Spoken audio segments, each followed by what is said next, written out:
आदरणीय संत समाज,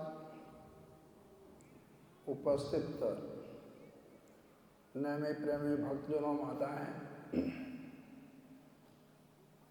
आज जो सत्संग का कार्यक्रम है इसे आप जानते हैं कि यह कार्यक्रम प्रति माह अंग्रेजी महीने के प्रथम रविवार को शुरू किया गया है और ऐसा कोशिश किया गया है कि इसका नाम संत सम्मेलन न होकर के भक्त सम्मेलन का नाम दिया गया है। इसको लॉक कर दो। और यह हर महीने प्रति माह यह सत्संग का आयोजन हो रहा है और मुख्य रूप से क्षेत्रीय लोगों को, जो क्षेत्र में जनमानस है, उन लोगों को यह बोध कराने के लिए हो रहा है कि आप कौन हैं, कहाँ से आए हैं और इस जीवन में क्या करना चाहिए, क्या नहीं करना चाहिए। जैसा कि आप सभी जानते हैं कि हर युग में, हर समय में अच्छे और बुरे हुआ करते हैं।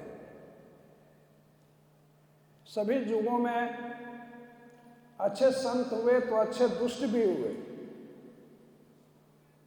यह कार्यक्रम हमेशा चलते आ रहा है, चलता रहेगा भी और इस भवसागर से हमें निकल करके जाना है। जैसा कि आप संतों द्वारा सुना है, सभी धार्मिक अध्यात्म ग्रंथ जो है सभी यह बता रहे हैं। सतगुरु दरिया साहब ने 20 महाकाव्य की रचना की और उन 20 महाकाव्यों में उन्होंने यही बताया कि यह मानव जीवन जो है दुर्लभ है, मानव जन्म जो है दुर्लभ है। संसार में 84 लाख प्रकार का विधा है, यानी 84 लाख प्रकार की जोनियां हैं। 84 लाख प्रकार से जीव इस संसार में आता है। आप इसे समझें कि 84 लाख, 84 नहीं, 84,000 नहीं, 84 लाख प्रकार का इस सृष्टि में मानो जन्म लेने की विधा है। इतने प्रकार के जीव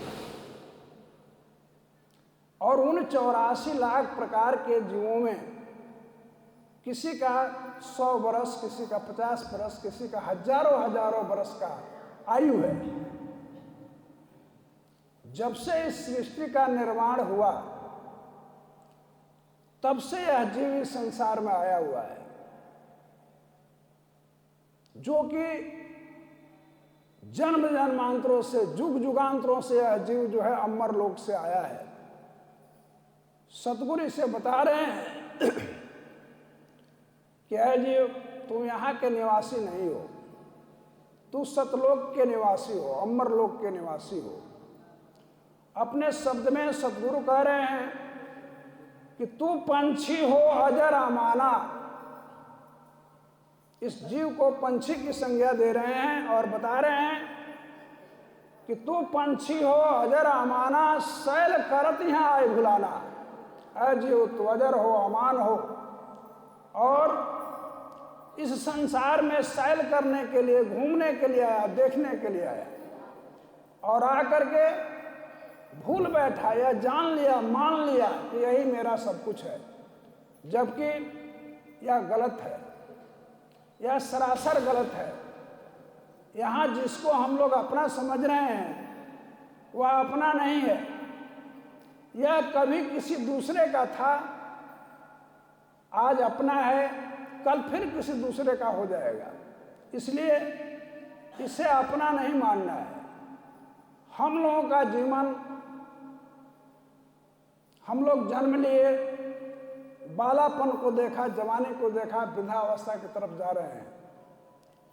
कैसे इसे असल मान लिया जाए? यह असल नहीं है, सत्य नहीं है। तो सतगुरु कह रहे हैं कि सत्य तत्व को परखने की जरूरत है। और यह जीव जो है इस संसार में, इसकी विधा जो है, सतगुरु बता रहे हैं कि यह जीव अमर लोक का निवासी है और अमर लोक में सतब्रह्म रहते हैं जो जरा मरण से रहित हैं। वो जरा मरण में नहीं आते हैं, वो राम कृष्ण के तरह, ब्रह्मा विष्णु के तरह जन्म नहीं लेते और मरते नहीं हैं। वह सतब्रह्म जो है अचल है, अमर है, अविनाशी है, अखंड है, अजन्मा है, वो जन्म से रहित हैं, वह जरा मरण में नहीं आते हैं। और उस ब्रह्म का, उस सत ब्रह्म का अंश यह जीव है जो इसमें बोलता है। इसको सतगुरु कह रहे हैं कि घट घट में बोलता डोलता है, इस बोलता को पहचानदा रे, हिंदू नहीं, मुस्लिम नहीं, काफर नहीं, कोई जानदा रे। आया कहाँ जाएगा कहाँ, सैल सिकिल में शानदारे, दरिया में दिल ताकिद करो हम तुम नहीं अंदारे। इसे जानना है। या इस शरीर में निवास करता है, जिसका परिणाम है कि जब तक यह जीव जो है, हम इस शरीर को ही मान बैठे हैं कि अब मैं हूं, यह गलत है, यह भी गलत है। यह संसार की जितनी व्यवस्थाएं हैं सब गलत हैं, झूठी हैं, ये मिटने वाली है। जो आज है कल नहीं रहे वह सत्य नहीं ना है। सत्य का मतलब है जो परमानेंट रहे। तो यहाँ परमानेंट कोई चीज नहीं है। और यह जीव जो है अचल ब्रह्म, सत ब्रह्म का अंश है, ये भी अचल है। यह जरा मरण से रहित रहने वाला है, लेकिन इस चक्कर में पड़ गया है, इस 84 के चक्कर में पड़ गया है। किस तरह से पड़ा? जब सृष्टि का निर्माण हुआ और सृष्टि की जब निर्माण हुई और निर्माण हो करके 84 लाख प्रकार की मूर्तियां बनी, और उस 84 लाख प्रकार की मूर्तियों को देखने के लिए यह जीव इस लोक में आया। जैसा कि सतगुरु कह रहे हैं कि उस सतब्रह्म के 17 अंश हैं। 17 अंश वंश पुरुषोत्तम प्रथम निरंजन राही, सहज स्वभाव शील संतोषी क्षमा शारदा भाई, दर्शन पर्शन क्रुम दयाजित सूक्ष्म वेद की वाणी, प्रेम प्रीति अमर अचिंत धीरज सुबुद्ध गुण खानी, सुकृत सतगुरु आद ज्योत जगजननी पुरुष दुलारी, पैरई सत्यनाम मणिमाला सतगुरु की बलिहारी। रहन गहन है सुरत नृत्य में ज्ञान ध्यान सो पागे, संकट हरण नाम मणिमाला रोग शोक दुख भागे। यानी ये 17 अंश जो है वो सतब्रह्म के हैं। उस सतब्रह्म के 17 अंश में प्रथम अंश निरंजन साहब है। वह निरंजन जो इस सृष्टि के मूल करता है, इस सृष्टि को चलाने वाले हैं। जैसा कि गोस्वामी तुलसीदास जी कह रहे हैं कि सबहि नचावत राम गोसाई, नाचत नर मरकट की नाई। वह जो है जिस तरह से मरकट कहा जाता है बंदर को, तो बंदर को जो बहेलिया होता है, मदारी जिसको कहा जाता है, वह बंदर से सारा खेल कराता है, सभी तरह का खेल कराएगा, उससे गृह मरवाएगा, उससे नाच कराएगा, उसे पेट दिखलवा करके भीख मंगवाएगा, सब करेगा। लेकिन वह यह नहीं बताता है कि घुंडी खोल लो और घुंडी खोल के भाग जाओ, इस छुटकारा से तुम्हारा मुक्ति हो जाएगा, ऐसा नहीं बताता है। उसी तरह से, उसी प्रकार से 3 लोक के कर्ता जो निरंजन साहब हैं, जो इस सृष्टि को चला रहे हैं, वह इस जीव को घुमाते तो हैं, सारा खेल कराते हैं, लेकिन किस तरह से निकलेगा ये नहीं बताते हैं। ये नहीं बता पाते हैं कि किस तरह से इस बंधन से तुम्हारा छुटकारा हो जाएगा, ये बताने का काम नहीं करते हैं। यूं नहीं करते हैं कि उनकी सृष्टि, उनकी रोजी रोटी, उनकी व्यवस्था जो बिगड़ जाएगी। जब ये जीव ही नहीं रहेगा तो इस सृष्टि का मतलब क्या हुआ? इसलिए वो नहीं बताते हैं। इसी पर ही कहा गया है कि सबही नचावत राम गोसाई, नाचत नर मरकट की नाई। मुरकट मन बंदर की तरह ये नाच रहा है, मूल तत्व को समझ नहीं रहा है। सतब्रह्म ने सतगुरु को, सतगुरु कबीर को, कलयुग में दरिया साहब को, कलयुग में सतयुग में सुकृत को, त्रेता में करुणा में और मुनिंद्र को भेजने का काम किया। त्रेता और कलयुग में, द्वापर में, और भेज करके यह बताने का काम किया। उन्होंने कहा, सतब्रह्म ने कहा सतगुरु से, अपने सुकृत अंश से, कि जो जीव गया बहुरी नहीं आई, बहुरी न हंसा लोक पठाई। जो जीव यहां से अमर लोक से गया मृतलोक में, फिर लौट कर नहीं आया। इसलिए उन्होंने आदेश दिया कि जो जीव गया बहुरी नहीं आई, बहुरी न हंसा लोक पठाई। हमसे वादा करके ले गए कि सृष्टि जो बनाए हैं उसको दिखाना है, और ले जा करके वहीं रख लिया। इसलिए आप जाइए। क्या कहे कि जमू दीप तुम जाहू उजागर, हंस बोध लावो सुख सागर।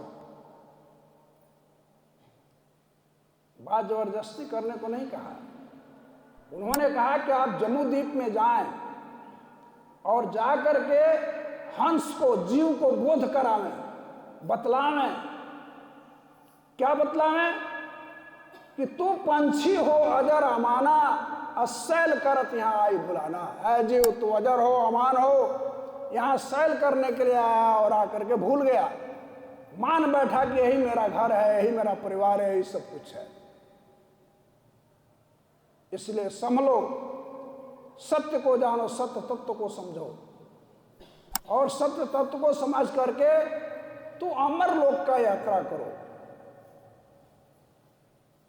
उस अमर लोक को प्राप्त करने के लिए सतगुरु ने विश्व महाकाव्य की रचना की, और उन्होंने ये बताने का काम किया कि किस तरह से उस नाम को बताया, उस सतब्रह्म के नाम को बताया, सत शब्द को बताया, और कहा कि क्या क्या तुम्हें करना होगा उसे प्राप्त करने के लिए, उस सतलोक को प्राप्त करने के लिए।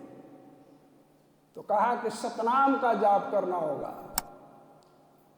सतनाम का मतलब हुआ कि जो सत्य है, जो जन्म लेता है मर जाता है, वो सत्य नहीं है। वो तो आता है और जाता है, मिट जाता है, उपजता है। उपजत बिन सत्याजग देखा दरिया कहा बिचारी। उपजने बिनसने वाले को नहीं, उस सतब्रह्म का नाम का जाप करो, उस सतपुरुष के नाम का जाप करो, उस सतनाम का जाप करो।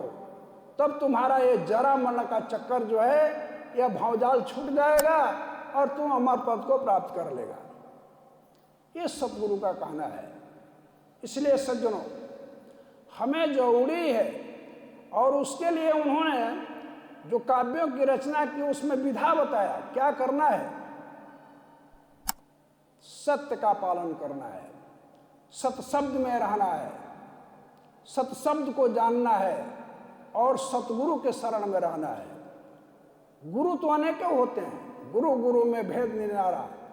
सतगुरु कह रहे हैं कि गुरु गुरु में भेद निनारा। जैसा कि पूर्व वक्ता ने बताया कि प्रथम गुरु है माता पिता, रज बीज को दोनों दाता, ये साहब ने बताया। तो गुरु अनेकों प्रकार के, जो विद्या पढ़ाता है वो भी गुरु है, जो खाना बनाने को सिखाता है वो भी गुरु है। यहाँ गुरु की कमी थोड़े है, जो कपड़ा पहनने को बता दे वो भी गुरु है, जो कुछ ज्ञान दे दिया वो गुरु है। लेकिन सतगुरु का खोज करना है। गुरु गुरु में भेद निनारा, सतगुरु खोज करो 100 बारा। कान में फूंकने वाले गुरु से इसका उद्धार नहीं हो सकता है। इस जीव का उद्धार होगा सत शब्द से, सतनाम से। वो जो कान में फूंकने वाला गुरु है, उसको तो तमाम आम भाषा में लोग कहते हैं, कान में क्या कहता है वो, कौन शब्द क्या देता है, कुछ कहता थोड़े है। वो अपने मन में मंत्र का जाप करता है और कान में फूंक देता है, जाओ तो चला हो गया।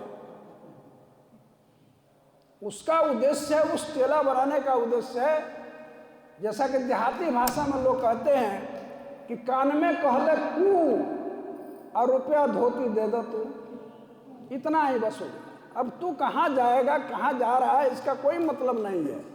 हमारा चलवाई है, हम गए, रुपया धोती मिलेगा, चेला का हो गया, चेला क्या भ्रमण हो गया, इसलिए चेला बनाते हैं। नहीं, सतगुरु कह रहे हैं कि नहीं, इससे कल्याण नहीं हो सकता है।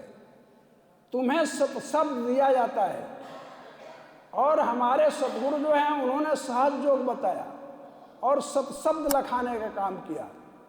उस सत्शब्द को शब्द में बताया, उस परमात्मा के नाम का जाप करने का विधा बताया, याद कराया नाम को, और नाम को याद करके कहा कि तुम इस सतनाम के नाम का जाप करो, तभी तुम्हारा कल्याण होगा। जैसा कि नेवरी के मान साहब ने बताया कि बारे मथे पर होए घृता शिक्षा तेवर तेल, बिरु हरि भजन न भव तरय सिद्धांत तपेल। मानो दुनिया ये कहे कि पानी मथने से घी निकल जाता है तो मैं मान लूंगा कि पानी मथने से घी निकल जाएगा, बालू पेरने से तेल निकल जाएगा, ये भी मैं मान लूंगा। लेकिन अध्यात्म कहा कि नहीं, बिनु हरि भजन न भव तरे, यह सिद्धांत पे, यह मानने की बात नहीं है कि बिना भजन का किसी का तरलता हो जाए, ये नहीं माना जा सकता है। इसलिए सज्जनों, बहुत जरूरी है, बहुत आवश्यक है कि उस सतब्रह्म के नाम का उपासना किया जाए, और उस सतब्रह्म के नाम को उपासना करने के लिए सतगुरु की जरूरत है। जब तक सत्शब्द नहीं मिलेगा तब तक ये नाव कैसे पार होगी? इस भवजल से निकल नहीं पाएंगे। इस भवजल से निकलने के लिए सत्य तरनी, सत्य की नाव चाहिए, और सुकृत पतवार चाहिए, खेने वाला सुकृत चाहिए, तब यह जीव निकल सकता है। अन्यथा यह जीव इस संसार से निकल नहीं पाएगा। बड़ा कठिन है, बहुत बहुत कठिन है। इतना ना बड़ा ही माया जाल फंसा हुआ है कि जिसका कोई सतनाम क्या हाल है? सतनाम बैठे, सतनाम बैठे। ये हमारे अर्जुन सिंह जी हैं जो अभी पधारे हुए हैं, और यह जो है बहुत ही अच्छे डॉक्टर हेमोपैथ के हैं। क्या हेमोपैथ, क्या पैथ उसको बोलते हैं? हेमोपैथी कहते हैं ना,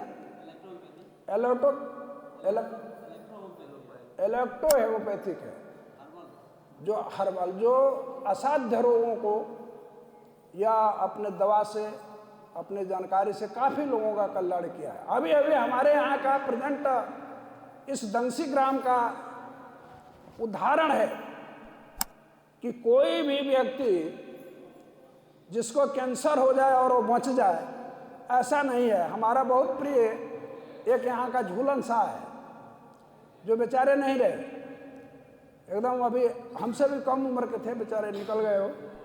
उनकी पत्नी को इस तरह का रोग हो गया था, और ये बताया गया कि वो आप उनके पास जाइए, पटना से भी रिटर्न हो गई थी, कैंसर के रोगी है, और आज भी जीवित है, इन्हीं का दवा चल रहा है।